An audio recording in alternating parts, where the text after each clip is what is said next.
Hi everyone, welcome to Mom Tuition channel. Today we are discussing about UKG Kannada question paper. ಇದುವರೆಗೂ ಯಾರೆಲ್ಲ ನನ್ನ ಚಾನಲ್ಗೆ subscribe ಆಗಿಲ್ಲ ದಯವಿಟ್ಟು ಸಬ್ಸ್ಕ್ರೈಬ್ ಮಾಡ್ಕೊಳ್ಳಿ.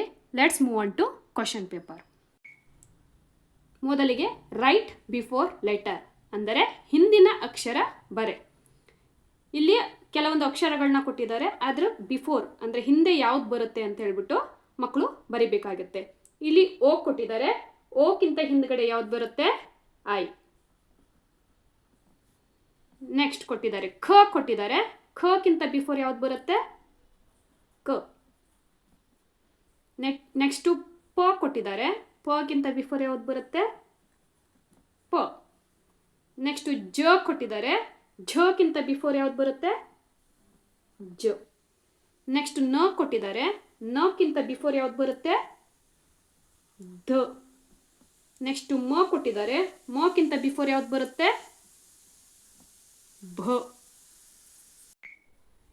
ನೆಕ್ಸ್ಟ್ ಕೊಟ್ಟಿರುವ ಅಕ್ಷರವನ್ನು ಗುರುತಿಸಿ.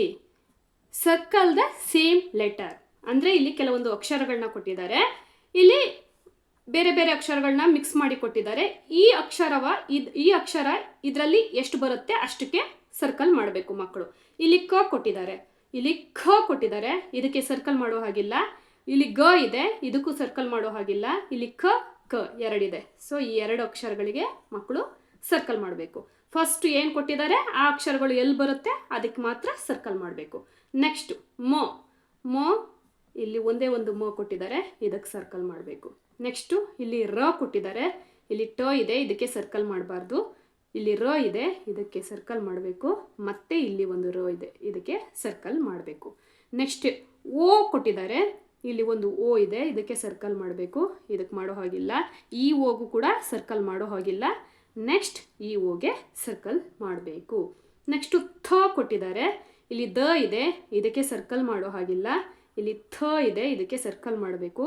ಇಲ್ಲಿ ಧ ಇದೆ, ಇದಕ್ಕೆ ಸರ್ಕಲ್ ಮಾಡೋ ಹಾಗಿಲ್ಲ. ಮತ್ತೆ ಇಲ್ಲಿ ಥ ಇದೆ, ಇದಕ್ಕೆ ಸರ್ಕಲ್ ಮಾಡಬೇಕು. ನೆಕ್ಸ್ಟ್ ಹೊಂದಿಸಿ ಬರೆಯಿರಿ. Match the following. ಇಲ್ಲಿ ಒಂದು ಸೈಡಲ್ಲಿ ಪದಗಳನ್ನ ಕೊಟ್ಟಿದ್ದಾರೆ, ಇನ್ನೊಂದು ಸೈಡಲ್ಲಿ ಅದರ ಚಿತ್ರಗಳನ್ನ ಕೊಟ್ಟಿದ್ದಾರೆ. ಈ ಪದಗಳನ್ನ ಓದಿ ಇದರಲ್ಲಿ ಚಿತ್ರ ಯಾವುದಕ್ಕೆ ಸರಿ ಹೊಂದುತ್ತೆ ಅಂದ್ಬಿಟ್ಟು ಮಕ್ಕಳು ಮ್ಯಾಚು ಮಾಡಬೇಕು. ಇಲ್ಲಿ ಛತ್ರಿ ಅಂತ ಕೊಟ್ಟಿದ್ದಾರೆ, ಇಲ್ಲಿ ಅಲ್ಲಿದೆ ಛತ್ರಿ, ಇಲ್ಲಿದೆ, ಇದಕ್ಕೆ ಮ್ಯಾಚ್ ಮಾಡಬೇಕು. ನೆಕ್ಸ್ಟ್ ಐದು ಎಲ್ಲಿದೆ? ಇಲ್ಲಿದೆ, ಇದಕ್ಕೆ ಮ್ಯಾಚ್ ಮಾಡಬೇಕು. ನೆಕ್ಸ್ಟ್ ಕಮಲ ಅಂತ ಕೊಟ್ಟಿದ್ದಾರೆ, ಕಮಲ ಎಲ್ಲಿದೆ? ಇಲ್ಲಿದೆ, ಇದಕ್ಕೆ ಮ್ಯಾಚ್ ಮಾಡಬೇಕು. ನೆಕ್ಸ್ಟ್ ಏಣಿಗೆ ಮ್ಯಾಚ್ ಮಾಡಬೇಕು. ನೆಕ್ಸ್ಟ್ ಆನೆಗೆ ಮ್ಯಾಚ್ ಮಾಡಬೇಕು. ಈ ರೀತಿ ಒಂದು ಕಡೆ ಚಿತ್ರ ಮತ್ತು ಒಂದು ಕಡೆ ಪದ ಕೊಟ್ಟಾಗ ಪದಗಳಿಂದ ಚಿತ್ರಕ್ಕೆ ಮಕ್ಕಳು ಮ್ಯಾಚ್ ಮಾಡಬೇಕು. ನೆಕ್ಸ್ಟ್ ಕೊಟ್ಟಿರುವ ಅಕ್ಷರದಿಂದ ಪದವನ್ನು ರಚಿಸಿ ಅಂದರೆ join the letter to form a word. ಇಲ್ಲಿ ಕೆಲವೊಂದು ಅಕ್ಷರಗಳನ್ನು ಕೊಟ್ಟಿದ್ದಾರೆ, ಆ ಅಕ್ಷರಗಳನ್ನ ಸೇರಿಸ್ಬಿಟ್ಟು ಒಂದು ಪದನ ಮಾಡಿ ಅದನ್ನು ಇಲ್ಲಿ ಮಕ್ಕಳು ಬರಿಬೇಕು. ಫಸ್ಟ್ ನೋಡೋಣ, ಅ ಪ್ಲಸ್ ರ ಪ್ಲಸ್ ಸ ಅಂತ ಕೊಟ್ಟಿದ್ದಾರೆ. ಇಲ್ಲಿ ಈ ಮೂರು ಅಕ್ಷರಗಳನ್ನ ಸೇರಿಸ್ಬಿಟ್ಟು ಒಂದು ಪದ ಮಾಡಬೇಕು. ಅ ರ ಸ, ರಸ. ನೆಕ್ಸ್ಟ್ ಕ ಪ್ಲಸ್ ಮ ಪ್ಲಸ್ ಲ, ಈ ಮೂರು ಅಕ್ಷರಗಳನ್ನ ಸೇರಿಸ್ಬಿಟ್ಟು ಒಂದು ಪದ ಮಾಡಬೇಕು, ಅದು ಕಮಲ, ಕಮಲ. ನೆಕ್ಸ್ಟು ಅ ಪ್ಲಸ್ ಟ, ಆಟ. ನೆಕ್ಸ್ಟ್ ಚ ಪ್ಲಸ್ ಮ ಪ್ಲಸ್ ಚ, ಚಮಚ, ಚಮಚ.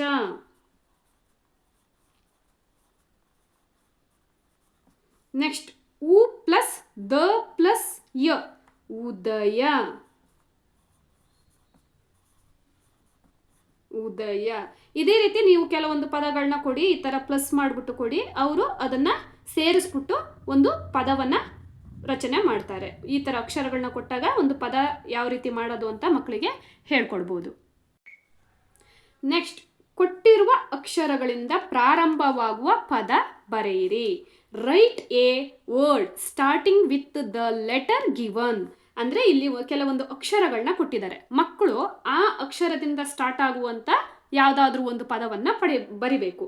ಇಲ್ಲಿ ಅ ಕೊಟ್ಟಿದ್ದಾರೆ, ಅ ಇಂದ ಯಾವ ಪದ ಸ್ಟಾರ್ಟ್ ಆಗುತ್ತೆ? ಅರಸ ಬರಿಬೋದು. ರ ಸ ಅ ಇಂದ ಸ್ಟಾರ್ಟ್ ಆಗುತ್ತೆ. ನೆಕ್ಸ್ಟು ಟ ಕೊಟ್ಟಿದ್ದಾರೆ. ಟ ಇಂದ ಸ್ಟಾರ್ಟ್ ಆಗೋ ಪದ ಯಾವುದಿದೆ? ಟ ಗ ರು, ಟಗರು. ನೆಕ್ಸ್ಟ್ ರ, ರ ಇಂದ ಯಾವ ಸ್ಟಾರ್ಟ್ ಆಗುತ್ತೆ? ರವಿ. ನೆಕ್ಸ್ಟ್ ಚ ಕೊಟ್ಟಿದ್ದಾರೆ. ಚ ಮ ಚ, ಚಮಚ. ನೆಕ್ಸ್ಟ್ ಕ ಕೊಟ್ಟಿದ್ದಾರೆ. ಕ ಇಂದ ಕಮಲ. ನೆಕ್ಸ್ಟ್ ಎ ಕೊಟ್ಟಿದ್ದಾರೆ. ಎ ಇಂದ ಸ್ಟಾರ್ಟ್ ಆಗುವ ಪದ ಎಲೆ. ಈ ರೀತಿ ಒಂದು ಅಕ್ಷರನ ಕೊಟ್ಟಾಗ ಮಕ್ಕಳು ಯಾವ ರೀತಿ ಒಂದು ಪದವನ್ನು ಬರೆಯೋದು ಅಂತ ಮಕ್ಕಳಿಗೆ ಹೇಳ್ಕೊಡ್ಬೋದು. ನೆಕ್ಸ್ಟ್, ಈ ಕೆಳಗಿನ ಪದಗಳಲ್ಲಿ ಬರುವ ಸ್ವರಗಳನ್ನು ಗುರುತಿಸಿ. Identify the vowels in the following words. ಕೆಲವೊಂದು ಪದಗಳನ್ನ ಕೊಟ್ಟಿದ್ದಾರೆ. ಈ ಪದಗಳಲ್ಲಿ ವೋವಲ್ಸ್ ಅಂದರೆ ಸ್ವರಗಳು ಯಾವುದು ಅಂತ ಮಕ್ಕಳು ಅದಕ್ಕೆ ಸರ್ಕಲ್ ಹಾಕಬೇಕು. ಇಲ್ಲಿ ಉದಯ ಅಂತ ಕೊಟ್ಟಿದ್ದಾರೆ. ಉದಯದಲ್ಲಿ ಸ್ವರ ಯಾವುದು? ಕನ್ನಡದ ಸ್ವರಗಳಲ್ಲಿ ಉ ಕೂಡ ಒಂದು. ನೆಕ್ಸ್ಟ್ ಓಲಗ, ಓಲಗದಲ್ಲಿ ಯಾವುದು ಸ್ವರ ಬರುತ್ತೆ? ಓ, ಇದು ಸ್ವರ. ಈರುಳ್ಳಿ, ಈರುಳ್ಳಿಲಿ ಯಾವುದು ಸ್ವರ? ಈ ಅನ್ನೋದು ಒಂದು ಸ್ವರ. ನೆಕ್ಸ್ಟ್ ಊರು, ಊರಿನಲ್ಲಿ ಊ ಒಂದು ಸ್ವರ. ನೆಕ್ಸ್ಟ್ ಐರಾವತ, ಐರಾವತದಲ್ಲಿ ಐ ಒಂದು ಸ್ವರ. ನೆಕ್ಸ್ಟ್ ಅಗಸ, ಅಗಸದಲ್ಲಿ ಅ ಬಂದು ಒಂದು ಸ್ವರ. ಈ ರೀತಿ ಮಕ್ಕಳಿಗೆ ಕನ್ನಡದ ಸ್ವರಗಳನ್ನ ಹೇಳ್ಕೊಟ್ಟು ಯಾವ ರೀತಿ ಒಂದು ಪದ ಕೊಟ್ಟಾಗ ಸ್ವರಗಳನ್ನ ಗುರುತಿಸೋದು ಅಂತ ಮಕ್ಕಳಿಗೆ ಹೇಳ್ಕೊಡ್ಬೋದು. Next, write missing letter. ಬಿಟ್ಟಿರುವ ಅಕ್ಷರ ಬರೆ. ಕೆಲವೊಂದು ಲೆಟರ್ಗಳನ್ನ ಕೊಟ್ಟಿದ್ದಾರೆ, ಮಧ್ಯ ಖಾಲಿ ಜಾಗವನ್ನು ಬಿಟ್ಟಿದ್ದಾರೆ. ಆ ಮಧ್ಯದಲ್ಲಿ ಯಾವ ಅಕ್ಷರ ಬರುತ್ತೆ ಅಂತ ಹೇಳ್ಬಿಟ್ಟು ಮಿಸ್ ಆಗಿರುವ ಅಕ್ಷರಗಳನ್ನ ಕಂಡುಹಿಡಿದು ಮಕ್ಕಳುಗಳು ಬರಿಬೇಕು. ಇಲ್ಲಿ ಎ ಕೊಟ್ಟಿದ್ದಾರೆ. ಎ ಆದಮೇಲೆ ಯಾವ್ದು ಬರುತ್ತೆ? ಎ ಆದಮೇಲೆ ಎ. ನೆಕ್ಸ್ಟ್ ಐ ಅವರೇ ಕೊಟ್ಟಿದ್ದಾರೆ. ನೆಕ್ಸ್ಟ್ ಓ, ಓ, ಔ. ನೆಕ್ಸ್ಟು ಖಾಲಿ ಬಿಟ್ಟಿದ್ದಾರೆ. ಇಲ್ಲಿ ಛ ಕೊಟ್ಟಿದ್ದಾರೆ. ಛಕ್ಕಿಂತ ಬಿಫೋರ್ ಯಾವ್ದು ಬರುತ್ತೆ? ಚ, ಚ, ಛ. ಇಲ್ಲಿ ಜ,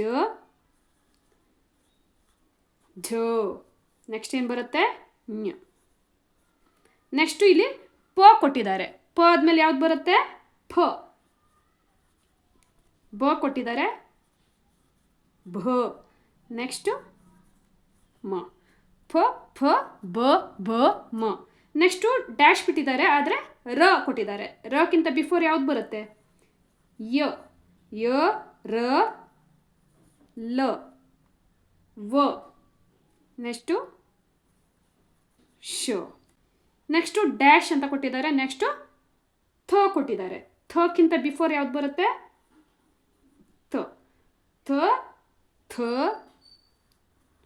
ದ, ಧ, ನ. ಈ ರೀತಿ ನೀವೇ ಮನೆಯಲ್ಲಿ ಕ್ವಶನ್ ಪೇಪರ್ ರೆಡಿ ಮಾಡಿ ಮಕ್ಕಳಿಗೆ ಪ್ರಾಕ್ಟೀಸ್ ಮಾಡಿಸುವುದರಿಂದ ಮಕ್ಕಳಿಗೆ ಎಕ್ಸಾಮಿಗೆ ತುಂಬ ಹೆಲ್ಪ್ ಆಗುತ್ತೆ. ಮತ್ತೆ ಮುಂದಿನ ತರಗತಿಯಲ್ಲಿ ಸಿಗೋಣ. ಅಲ್ಲಿವರೆಗೂ ಧನ್ಯವಾದಗಳು.